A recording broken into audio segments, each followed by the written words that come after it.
It takes around 25 to 30 years for the average person to become a millionaire, but for Andrew Carlson, 2 weeks were more than enough to turn an $800 investment into $350 million.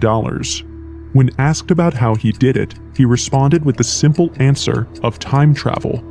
Of course, his lucky streak didn't end up going unnoticed, and soon he was investigated by the United States Securities and Exchange Commission. But when they ran a background check on him, they found that Andrew Carlson just didn't exist. They couldn't find any records at all that could be used to identify the grown man standing before them. March of 2003 was when Andrew Carlson first came into the spotlight. At that point, Andrew was around 44 years old and still a complete beginner to the stock market. He also didn't have much money, only about $800 that he used to make his first bet. That bet ended up being extremely favorable, and before the end of the day, he had doubled his money. From there, he continued betting on stocks for 2 weeks, making a total of 126 high-risk trades. And the incredible thing about his trades was that he was never wrong. These trades are called high risk for a reason, and generally, only about 5 to 10% of them are successful. Making 126 high-risk trades and succeeding in every one is less likely than winning the Powerball lottery 20 times in a row. To give you an idea of just how impossible it is, there's a higher chance that you could find a specific new atom in the entire universe than being successful at 126 high-risk trades in a row.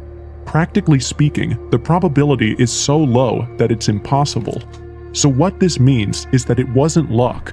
Somehow Andrew Carlson figured out a secret method to turn the stock market into his personal money-farming machine. It couldn't have been skill, considering that he was still a complete beginner to trading, and it couldn't have been luck either. So just how did he earn $350 million? All of this attention led to him making headlines, and other traders began to discuss among themselves. A strange man suddenly making a ton of money after appearing out of nowhere sounds like a textbook example of insider trading. If Andrew had good connections with a lot of people who fed him information, he might have known in advance about every change that the market would have, and could easily capitalize on it. This would explain how he managed to do it. So on March 28, 2003, the United States Securities and Exchange Board, or the SEC, arrested Andrew to investigate the matter and find the answer to some questions, like how much money he actually made and how he made it. As they investigated his stock portfolio, they quickly realized that the headlines were completely factual for once, and he really did earn $350 million in 2 weeks. So they wasted no time and immediately got him in a room with 2 officers in the hopes that he'd spill the beans on how he made his fortune. Eventually, everyone cracked under the pressure, and after some pressuring, Andrew would definitely give them the names of everyone that he worked with, and they would end this scandal right here and now. At least, that's what they were thinking. When they finally got to the interrogation room, Andrew was already ready to talk, but what he said didn't make sense to anyone. Andrew claimed that he was from the future, from the year 2256 to be exact. And the thing is, he already knew the entire stock market situation of 2003. So, he made every trade knowing in advance that they would be successful. He did know every change that would happen in the market ahead of time, as everyone suspected, but not because of insider trading. He even mentioned that he had a time machine that he had hidden in the area and wanted to go back to his time as soon as possible. His only regret was that if he hadn't been caught, he could have continued trading until he had a few $billion to take back home with him. However, their determination was matched by Andrew, who stayed stuck on his story about being from the future. Eventually, he also tried to bargain with the authorities, telling them to let him go in return for information about the cure for AIDS and Osama bin Laden's location. It is unclear whether he gave this information to the authorities, but the fact of the matter is that he still remained in jail and AIDS is still uncurable. A few days went by and the authorities had given up on trying to bargain with him. Instead, they made a small team that would research day and night for any records that he might have had so they could track his location and maybe find someone who was more willing to talk. But things got even more confusing here. Andrew Carlson just didn't exist. All his records, from his driver's license and social security number to even his oldest receipt at McDonald's, dated back to December 2002, or after that time. He had seemingly appeared from nowhere in December, and no matter how many hours they spent searching, they couldn't find a single trace of the man. It's not like they just looked at documented records either. Trying to find someone with the same face as him was an impossible task, and even there, the first time a camera saw him was in December of 2002. Eventually, they decided that this case had to proceed further, and so they set up a hearing for April 3rd. They also posted a bail amount of $1 million as a sort of joke, thinking that no one would have that kind of money to bail a nobody, and would give the SEC the much-needed excuse of keeping him in jail. But a few days later, a mysterious benefactor, who still remains unknown, paid the bail money in full, and that was the last time the world would see Andrew Carlson. All the money he had earned, as well as the man himself, vanished without a trace. So what happened? How did he do it? The most obvious theory here is that everything he said was true. He really is a time traveler from the future. This would explain the biggest question about how he managed to make 126 successful trades, since he could have just studied the time period in depth and made a list of all the trades he had to make before he even used the time machine. So all he did once he came to our time was making the actual trades and getting all that money. It would also give us an explanation for how he disappeared so suddenly. He had just earned $350 million, but considering that he already knew everything that would happen, there's a chance that this is just a drop in the bucket. Maybe he earned double or triple that amount, and so he used one of his accounts that wasn't being watched by the authorities to bail himself out. From there, he set up multiple accounts to keep the money safe and then returned to the future using his time machine, where he probably lived a life of luxury. It would also give him a motive. He wanted to grow filthy rich. People naturally want to improve the quality of life they have, and when he realized what he could do using the time machine, he immediately jumped at the opportunity. Maybe instead of just saving the money, he invested it further, or maybe even got other people to invest it for him. He could have turned his $350 million into billions, maybe even trillions of dollars in the 250 years until we get to his time. But there's one major flaw in this theory. A lot of people have criticized it, saying that time travel is only possible in theory, but practically speaking, it's impossible. According to Einstein, time travel is possible because of the concept of relativity. He believed that the universe is made up of two main things, space and time. If we're on Earth, and there's a planet that is millions of miles away from us, then that is space. The number of days that it takes for light to travel between that planet and our planet represents time. So just like space, time can be measured through numbers.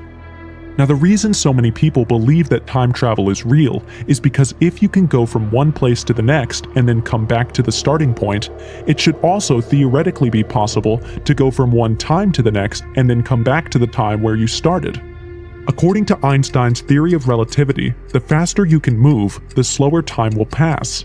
In one famous example, Einstein said that if you have two twins, one of them is on Earth and the other is on a rocket ship that is traveling at light speed, the twin on Earth will age much faster than the twin on the rocket ship because of relativity. Now, this one isn't just a theory. NASA actually ran this experiment with identical twins Scott and Mark Kelly.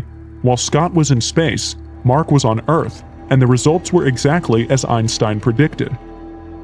So theoretically speaking, if you could travel faster than light, then you would be able to travel through time. Considering how fast the world is progressing today, it's not hard to think that in 250 years, humanity might be able to figure out how to achieve light speed, and so much more. There's already a good chance that we'll be colonizing Mars in the next 50 years, and from there, if we can take over the solar system and harvest a lot of energy from the sun, we could make ships that can travel to other galaxies and even travel through time. So at the end of the day, this story checks out. But there are others who believe that all the time travel stuff is a hoax, and instead think that he really was doing insider trading. And when we dig deep into this story, there is a lot of information that backs this story up. For one, it helps explain how he made those 126 successful trades. Much like with the time traveler explanation, if he already knew the outcome of every trade, he wouldn't really be at any risk and could make all the trades without any worry. Moreover, there's also a chance that he was not working alone. What if he was being employed by a group of rich people who gave him the $800 and all the information that he needed to make the trades? So all he did was make the trades and take all the attention for what happened. And after a few weeks in jail, he was bailed out by his benefactors, given a few $1 million to stay quiet about all this, and took on a completely new identity.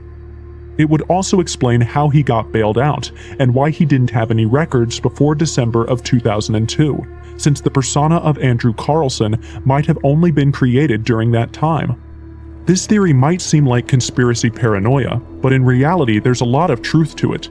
For example, just take the case of Nancy Pelosi, who's the former Speaker of the House of Representatives, but made a massive fortune by insider trading. Earlier this year, she made over $4 million from a single trade. Currently, her portfolio is up 210%. And she made over 20 times her salary from that trade alone, without even counting all the other trades she has made. Her portfolio consistently outperforms the portfolios of major stock market analysts, and she has gone on record saying that she has little to no experience in stock trading. This year, she bought $1 million of Nvidia call options right before she had to attend a congressional meeting where she had to vote on giving subsidies to Nvidia. All of this indicates that there is a high likelihood that some of the trades she makes are based on information she gets from people working at these companies. And if someone doesn't want their insider trading to come out in the open, they could easily hire a person to invest on their behalf and give them a small commission. Overall, both these theories have a lot of weight to them, but there are still many people who are suspicious of the whole incident. With both these theories, there is one major flaw that many people point out, which is just how stupid it is to make a $350 million gain in 2 weeks. If Andrew really wanted to make a huge gain, whether it was for himself or for his benefactor, it would have been much easier to just wait and invest in companies like GameStop, Coca-Cola, cryptocurrency, and so much more. Even if they didn't have the time to wait around, he could have just made multiple accounts and spread out all of his trades instead of doing them all at once. Considering the kind of person that we're dealing with here, if Andrew was smart enough to memorize the information and make 126 successful trades, then he should have figured out how much attention this would give him and should have made a plan for it. Basically, 1 + 1 isn't giving 2. Another issue that a lot of people take, especially with the time traveler theory, is that 2003 was the absolute worst year to do something like this. During the time, the stock market was in freefall, and almost everyone was losing money. Even the best stock market analysts at the time weren't able to keep their portfolios in good condition, and overall, 2003 was not a good year if you wanted to do stock trading. If Andrew really had the choice to go anywhere in time, going right before the GameStop or crypto boom would have been a much better choice, as millionaires were being made at that time every day. He could have been just one more person who earned a fortune because of a lucky investment, instead of the guy who made $350 million at a time when everyone was losing money. It would have also fixed the first issue I mentioned of him drawing too much attention to himself, as tracking everyone who invested in crypto is virtually impossible, so he could have made billions of dollars and no one would have even batted an eye. Of course, issues like this always exist in time travel stories. For example, when we look at Sergei Ponomarenko, the time traveler who claims to have come from the past to the future with proof, there were a lot of issues that people found with his story. But when it comes to Andrew Carlson, there's a lot more going on here. Eventually, as he got more and more famous, people started investigating him. The authorities only had a dozen people working on his case, but the people who were trying to find Andrew Carlson were in the thousands. And eventually, what they found changed the story completely. The thing is, back in 2003, the internet was still in its infancy, and people weren't used to the amount of misinformation that existed at the time. You could search for information on any subject, and about half the links that show up would have mistakes, with some being completely fictitious. In this landscape, there were some sites that posted satirical news stories, some of which were mistaken for fact. The story of Andrew Carlson originated on one such site, the Weekly World News, which made a completely fictional tale about a man who had traveled back in time from 2256 and made $350 million in just 2 weeks. Eventually, someone at Yahoo, which was one of the primary news sources at the time, saw this news article, thought it looked interesting, and posted it in the entertainment section. They did have some warning that this article was not factual, but it was missed by most users, who took the article as fact and began to talk about it. From there, actual news sites began to report on the story, until it became the tale that we know today. But there are still a lot of people who continue to believe in this story. After all, there's a chance that the story was fabricated by the benefactors of Andrew Carlson, and the authorities were paid off to make sure that the truth didn't get out. At the end of the day, as with so many other mysteries that we cover on this channel, the truth remains unknown.